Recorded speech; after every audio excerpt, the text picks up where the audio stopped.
কিশোরগঞ্জের বিস্তীর্ণ হাওড়াঞ্চল সহ জেলার বিভিন্ন এলাকা জুড়ে নিষিদ্ধ জাল দিয়ে চলছে মাছ শিকারের মহোৎসব।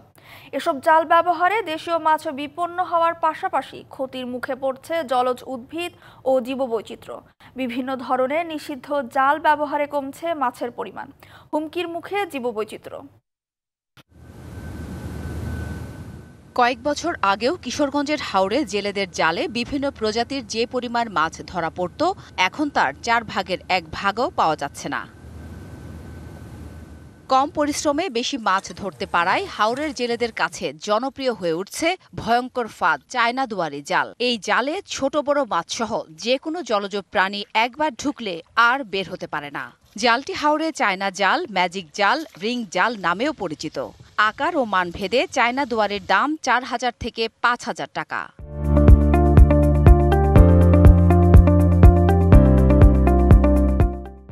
আগের মনে জালি ঢুলে বাইরে আশেপাশে তো ঘুরলে তরহারির বুঝ হয়ে গেছে গা। আর ওহন তা দুনিয়া ঘুরলো বাবা মাছ আর খাওয়া যায় না। প্রতি জায়গা জায়গা গলিতে গলিতে সব মাছ, আমরা সব জায়গাতে জাল ফাতা, তাহলে এই মাছ তো কমে রাখবো। যে কোনো মাছটা হামায় আর বাড়িবার কোনো ক্ষমতা নেই, ছুটিয়ে যাইবো তাও কোনো ক্ষমতা নাই। অরিজিনাল যেটা চাইনা জালটা এটা এখনো 4,500 টাকা আছে। এমনি তো দোকান থেকে প্রকাশিত লইতেছি, বহুত ক্ষতি। এই যে ডিম পর্যন্ত, মাছের যে ডিমটা এটা পর্যন্ত নষ্ট হয়ে যায়। নিকলি উপজেলা মৎস্য কর্মকর্তা জানান, মাছ ধরার জালের মেস সাইজ অর্থাৎ 4.5 সেন্টিমিটার অনুমোদিত, তবে এর চেয়ে কম হলে তা নিষিদ্ধ।